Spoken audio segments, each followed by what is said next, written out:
What's up guys? So let's do an unboxing of the Razer Nabu watch which I recently got.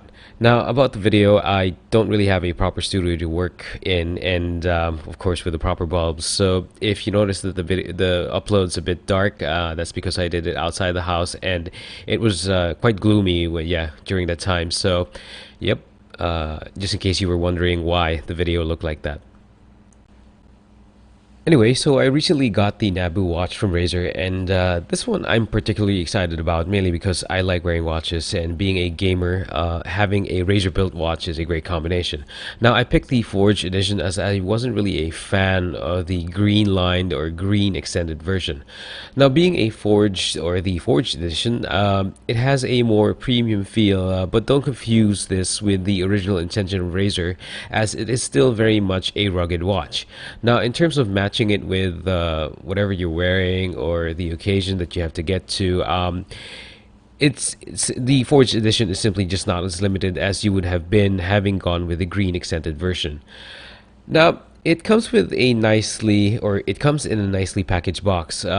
It's of course nothing extraordinary if you've bought other watches, but it's well protected, and as I would describe it, the near transparent cover blends nicely with the sort of active and sporty feel of the timepiece. Now, it comes with the standard stuff you would expect from Razer, like the smaller, well, it is smaller, the letter, and a sticker. So it also comes with its own charging cable, which appears to be proprietary. But it somehow reminds me of a charging cable from a friend's smartwatch, and yeah, I'm not sure if that's really Razer's own charging cable, but yeah, I'm just having trouble recalling exactly which other smartwatch I've seen with a very similar looking cable, and the way it attaches to the watch, but I just can't recall.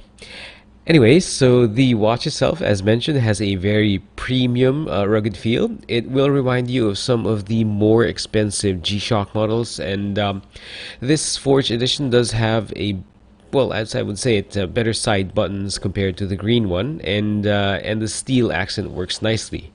Now, the backside maintains the color scheme, which I appreciate very much, unlike some other common watches which have a standard silver color to it. Now, it's also where you'll find the charging cable can be attached via a magnetic interface. Now, I gotta say one thing about that interface, it's pretty strong. I At one time I almost dropped the Napu watch, but the cable and magnet just held on to it for quite well.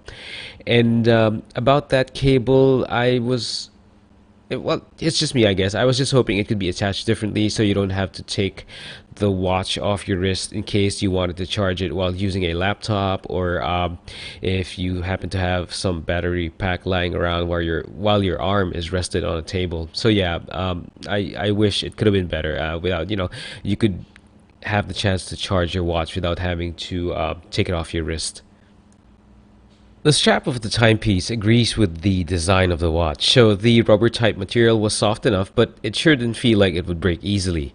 Now, the perforations are also excellent, as it helps to make sure you don't have that usual extension from the strap. What I mean by this is that the watch will appear to be snugly wrapped around your wrist. Now, in terms of the interface, it's a dual screen display, so where the top part functions like a standard DigiWatch and has its own battery. Now, the bottom part of the screen, about less than a third of it, handles the quote-unquote smart functions. That also has its own battery. So the good part about this setup is that the basic watch function can last for about a year until you have to replace the battery. Now, of course, that's according to Razer.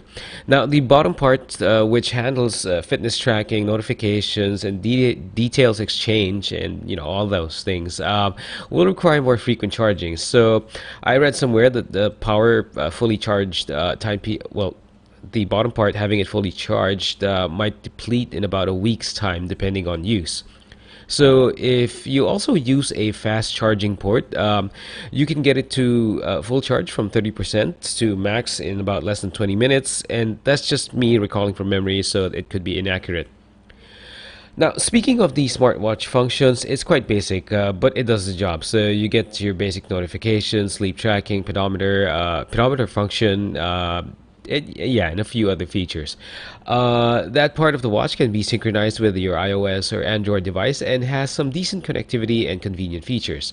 Now, when I went through some of the reviews of the actual application on your mobile device, there were a number of reports and complaints that the Android version was having a boatload of issues, but I haven't really noticed any of them. In fact, the only issue I've noticed with the quote unquote smart functions is actually the connectivity issue with my Note.